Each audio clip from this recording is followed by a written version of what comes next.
हे सर्व कपोकल्पित आहे। देवेंद्र फडणवीसजी जनतेची सेवा करणारे नेते आहे। अतिशय 5 वर्ष त्यांच्या नेतृत्वामध्ये राज्याने प्रचंड मोठी प्रगती केली।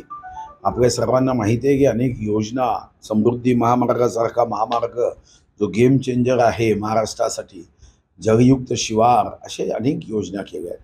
गोरगरिबांची सेवा, महाराष्ट्राची प्रगती, महाराष्ट्र सुजलाम सुफलाम व्हावा हा भाव घेऊन देवेंद्रजीच्या नेतृत्वामध्ये 5 वर्ष सर्व जाती धर्माला एकत्र घेऊन सरकारने काम केलं आहे।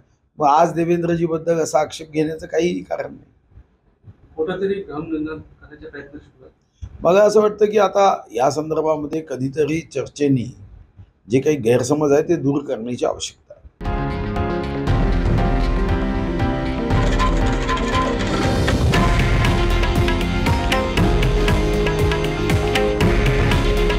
हे आहे देशातील नंबर 1 न्यूज नेटवर्क आणि आपण पाहत आहात TV9 मराठी। काळजी तुमची, हित महाराष्ट्राचं।